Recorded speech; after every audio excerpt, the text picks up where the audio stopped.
厳選クラシックチャンネルへようこそ。クラシック音楽好きのなこです。今日はロマン派を代表する作曲家ロベルト・シューマンを紹介します。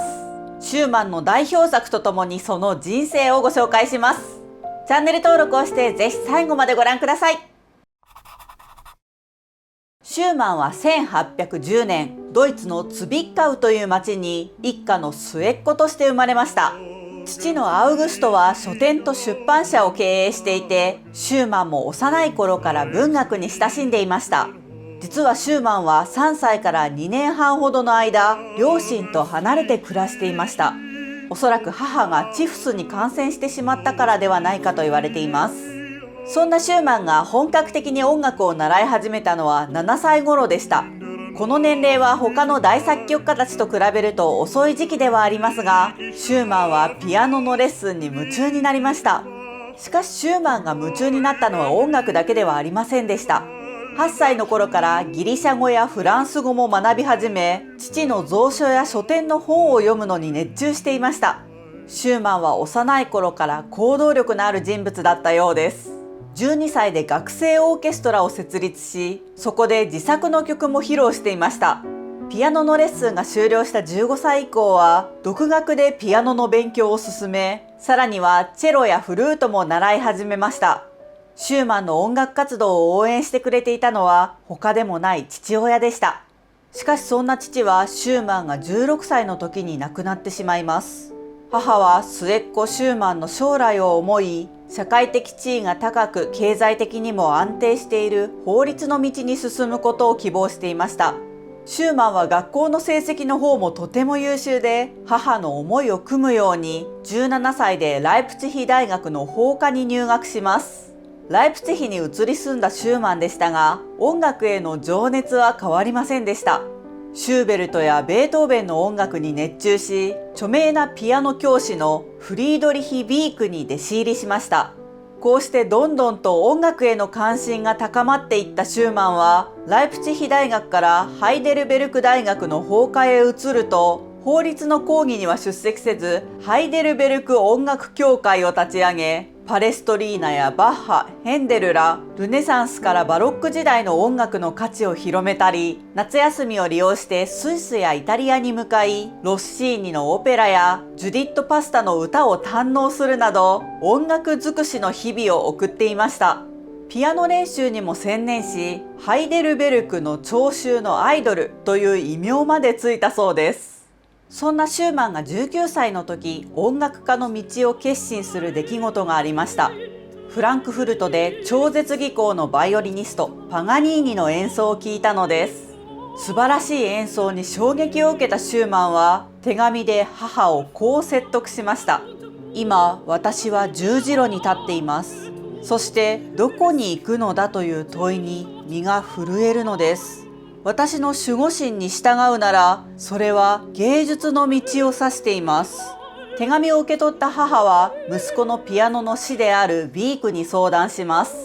ビークは母にこう約束してくれました。シューマンを3年のうちにモシェレスやフンメル以上の偉大な音楽家にする。そのために毎日レッスンをする。この約束を受けて、母はシューマンが音楽家の道を進むことを承諾したのです。シューマンはビークにこう伝えています。この上なく尊敬する師よ、あなたの意図するところにどこまでもついていきます。シューマンはライプツィヒに戻り、ビークの家で下宿生活を始めました。この頃に作曲されたのがアベッグ変奏曲です。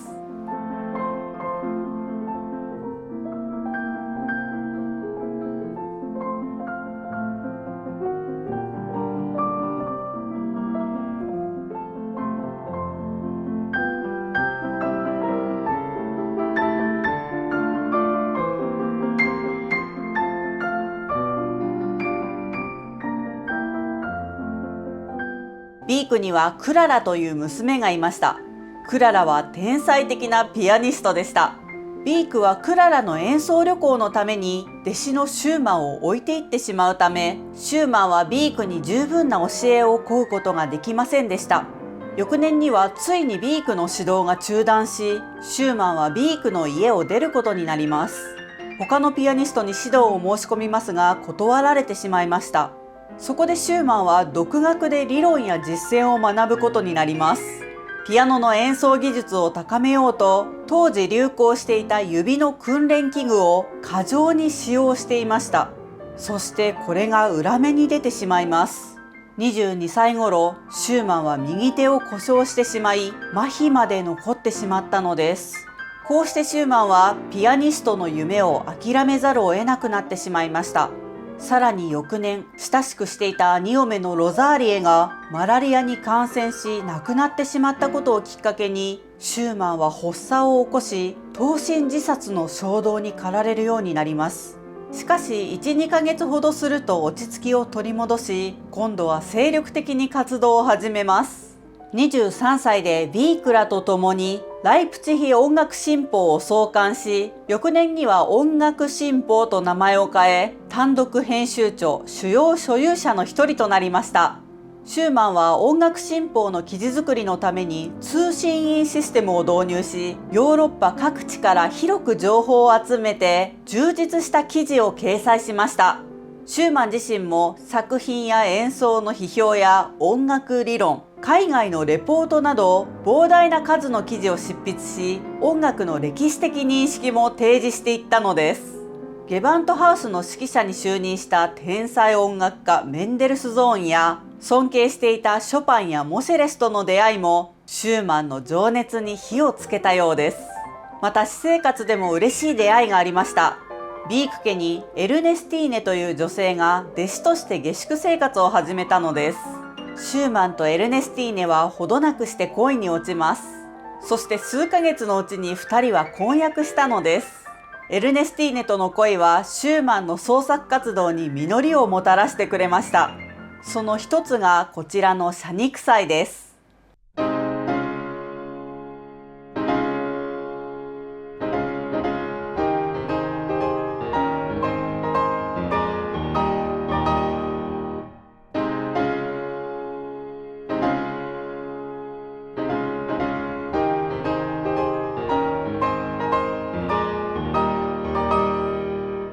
そしてもう一つが公共的練習曲です。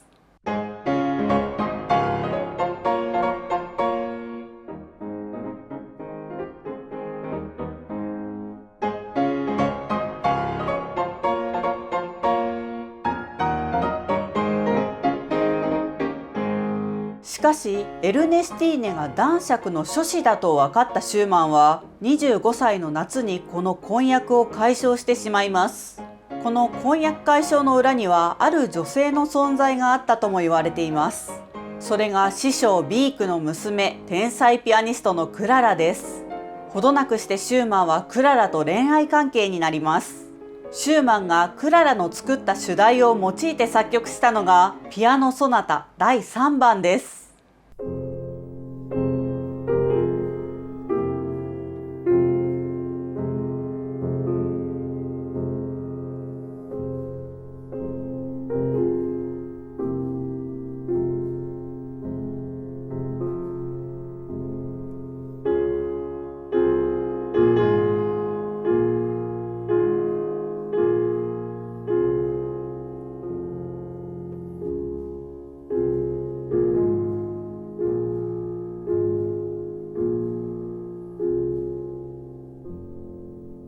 しかしこれに激怒したのがビークでした。ヨーロッパで大活躍する天才ピアニストのクララと駆け出しの雑誌社の編集長シューマンでは社会的な評価に大きな差があったのです。ビークは2人の接触を徹底的に妨害します。クララは不安定な精神状態になり、シューマンから送られた手紙や楽譜をまとめて変装してしまいました。シューマンはクララに拒絶された苦しい思いを作曲にぶつけます。この幻想曲波長長はシューマンがクララへの深い嘆きと呼んだ作品です。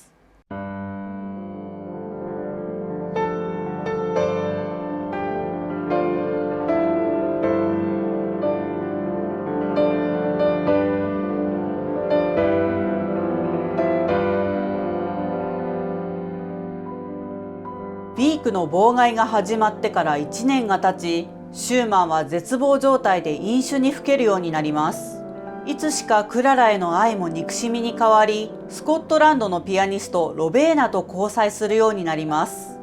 こうした状況を破ったのはクララでした。クララはシューマンを自分のコンサートに招待し、シューマンの作った交響的練習曲を演奏したのです。これをきっかけに2人は急速に距離を縮め、シューマンが27歳の夏、密かに手紙で婚約しました。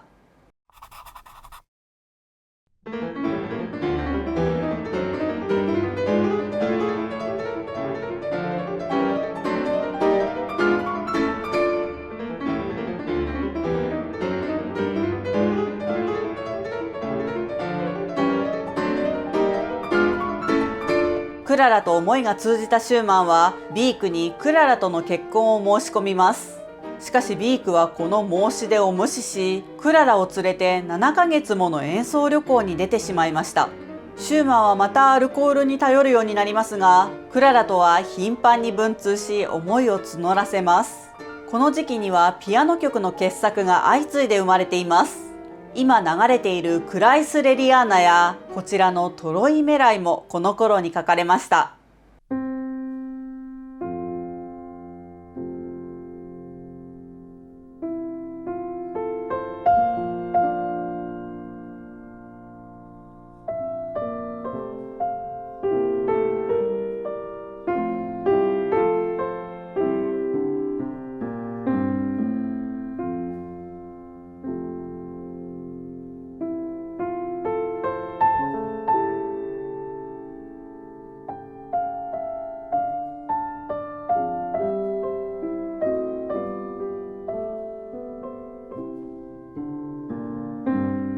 この作曲の翌年の元日、28歳のシューマンは思いがけない大発見をします。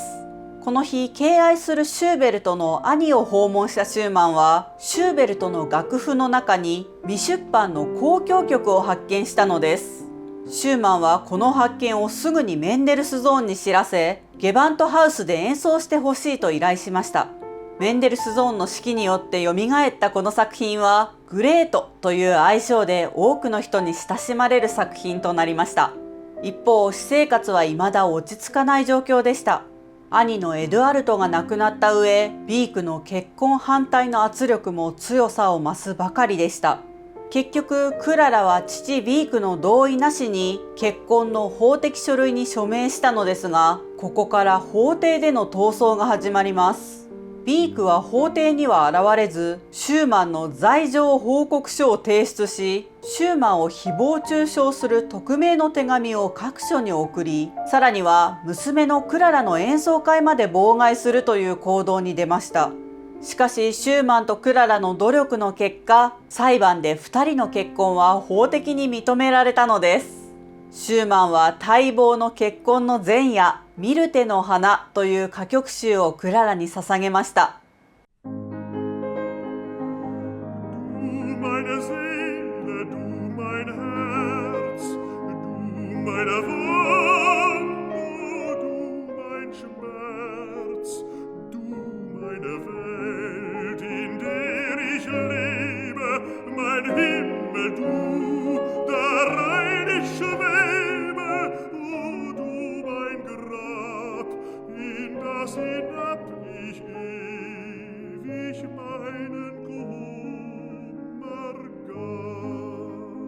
シューマンはあふれんばかりの喜びを歌曲の作曲にぶつけます。有名な歌曲集「詩人の恋」もこの年に作曲されました。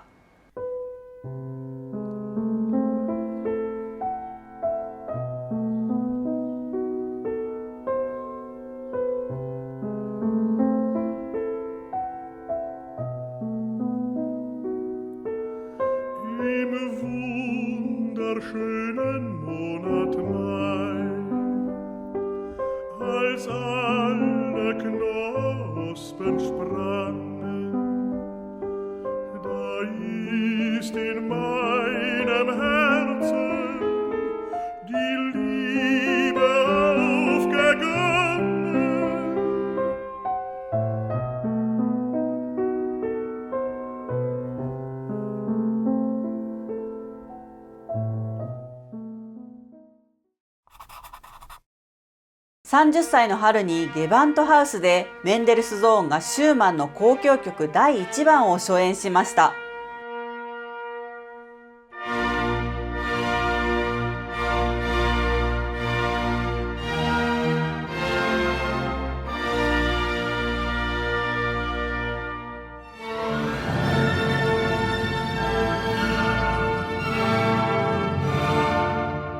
シューマン31歳の年には長女も誕生し、順風満帆に見えました。しかしシューマンの内面は少しずつ蝕まれていったのです。クララの演奏旅行を兼ねて夫婦で北ドイツに行った時のことです。宮廷晩餐会にはクララだけが招待され、シューマンは呼ばれなかったのです。不満が募ったシューマンは予定より早く旅行を切り上げ、一人で帰宅してしまったのです。クララが帰宅するまでの間、シューマンは自分の気持ちを鎮めるようにハイドンやモーツァルト、ベートーベンの室内楽曲を研究します。こうして出来上がったのがロマン派室内楽の最高傑作の一つと言われるピアノ50奏曲です。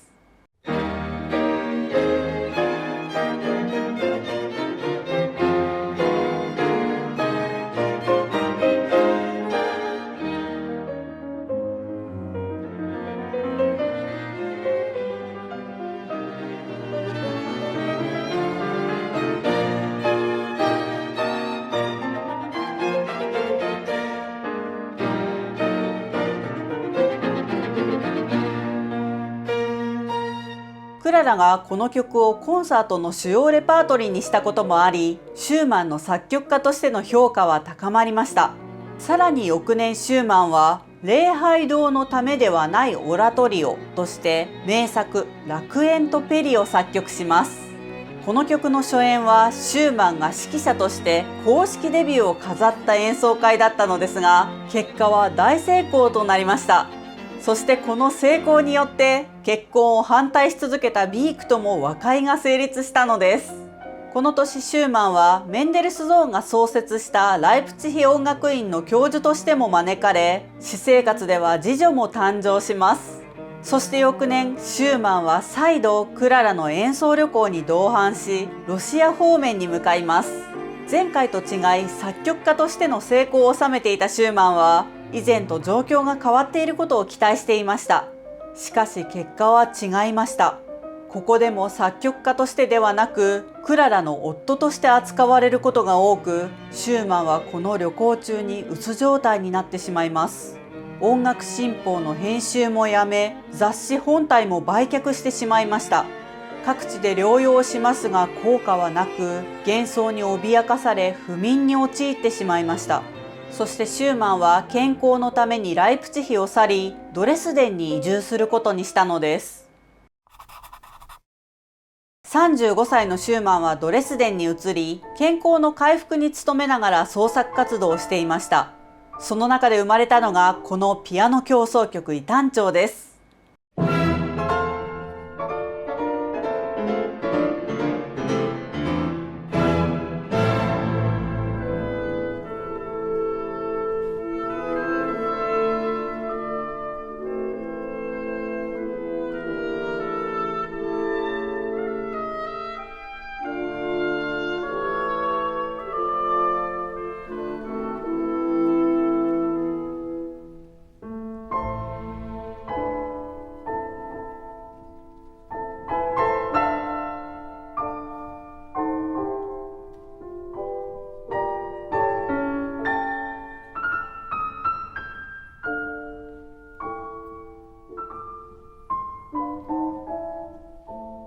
シューマンの体調は完全には回復していませんでした。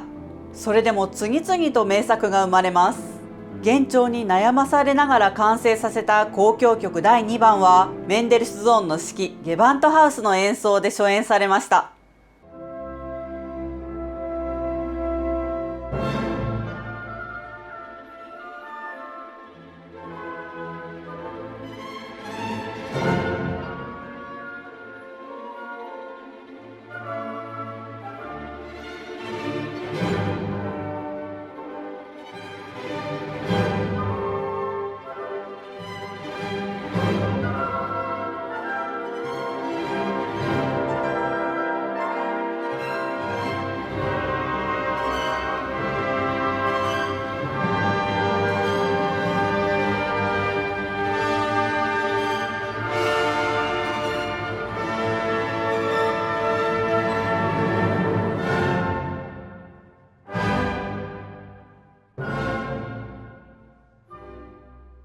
37歳の年にはシューマンにとって転機となる出来事もありました。ドレスデンの男性合唱団の指揮者に就任したのです。しかし残念ながらこの合唱団の実力や努力はシューマンにとっては物足りないものでした。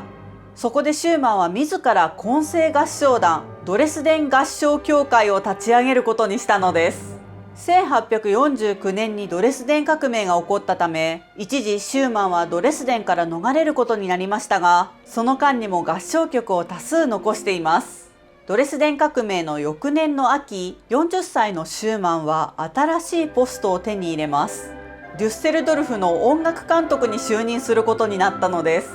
この年に作曲されたのが交響曲第3番です。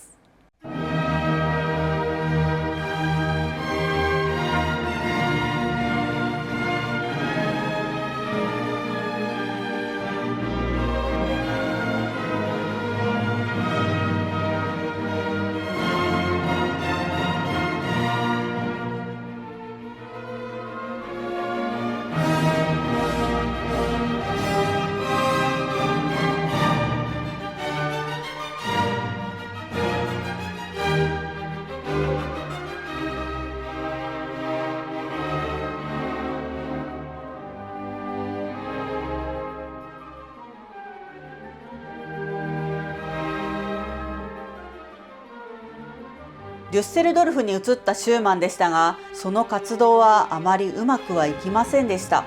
オーケストラや合唱団と意見が合わなかったのです。そんな中でも創作活動は順調でした。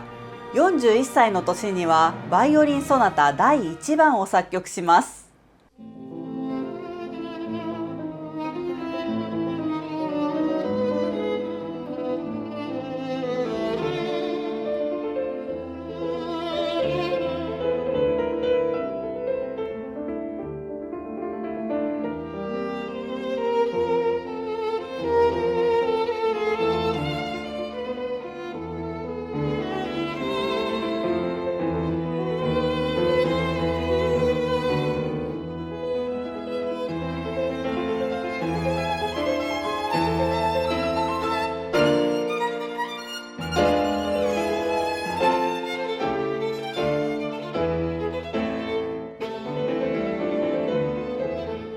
しかし合唱団との関係は悪化するばかりでした。さらにはリウマチの発作にも悩み、不眠やうつの症状が出てしまいます。デュッセルドルフを離れ療養に出かけるも、神経症の引きつけの発作を起こしてしまいました。デュッセルドルフに戻っても理事会からは指揮活動を控えるように言われ、その後も激しいめまいや聴覚異常に見舞われてしまうのです。体調不良が続いていたシューマンでしたが、42歳の時、ニーダーライ音楽祭の初日の指揮をすることになりました。その時披露した交響曲第4番は大成功を収めます。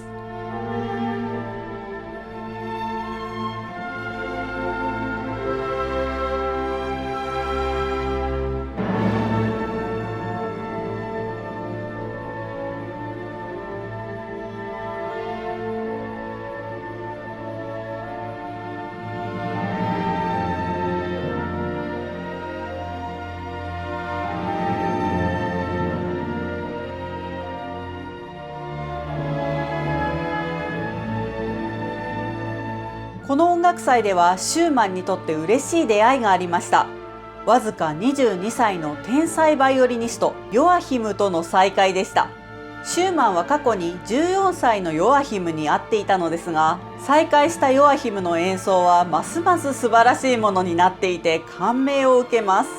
ヨアヒムはデュッセルドルフのシューマンを訪問し、シューマンのためにバイオリンを演奏してくれました。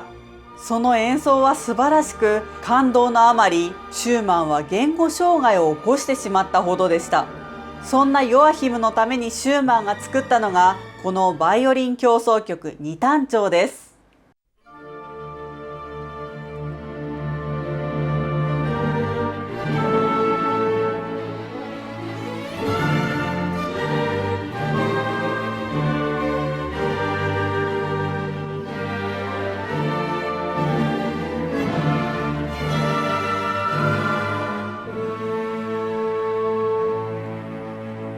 そしてその1ヶ月後、シューマンにはまた新しい才能との出会いがありました。ヨアヒムからの紹介で若く美しい青年がシューマンを訪ねてきたのです。その青年は後に大作曲家となる20歳のブラームスでした。ピアノ曲や歌曲をシューマンとクララの前で披露したブラームスに夫婦は揃って感銘を受けました。ブラームスはそれから毎日のようにシューマンの家を訪ね、シューマンは若い才能に刺激を受け、創作意欲を高めていきました。シューマンは若い才能とのコラボレーションを心から楽しんでいました。ある日シューマンはデュッセルドルフを訪れてくれたヨアヒムのために、ブラームスと弟子のディートリヒと3人でバイオリンソナタを合作します。そのバイオリンソナタはヨアヒムのモットーであるファイアバーアインザン、自由にしかし孤独にの頭文字を取って F と A と E の音を主題にして作曲され FAE ソナタと呼ばれました。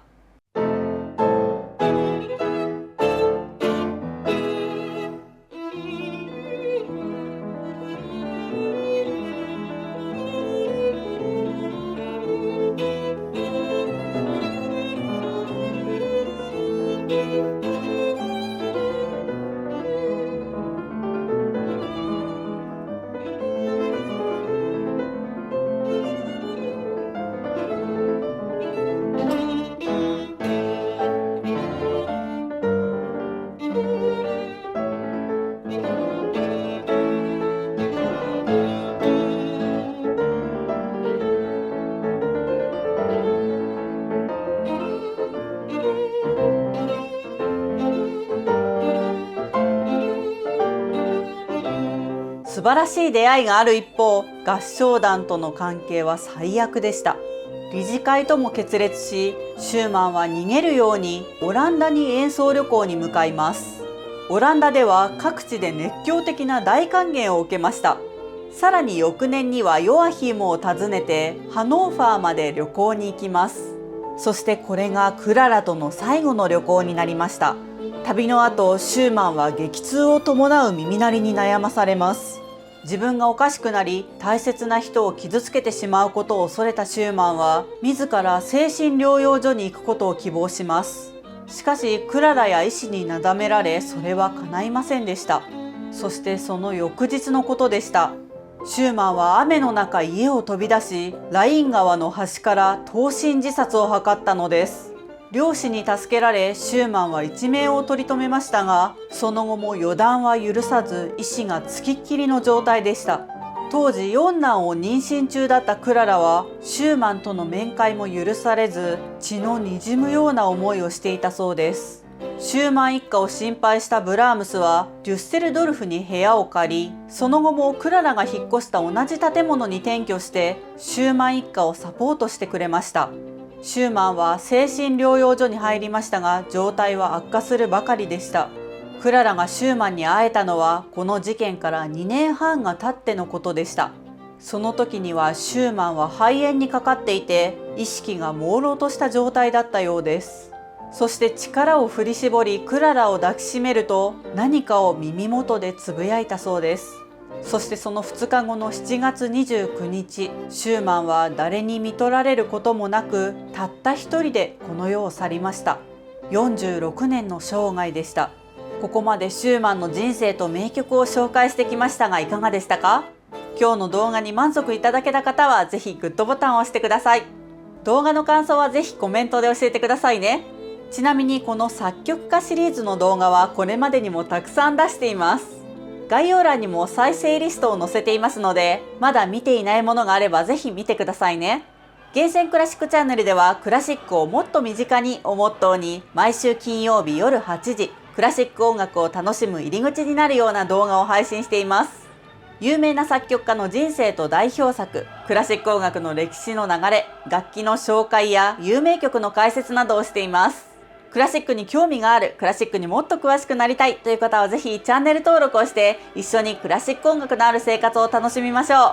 それではまた次の動画でお会いしましょう。ブラービー！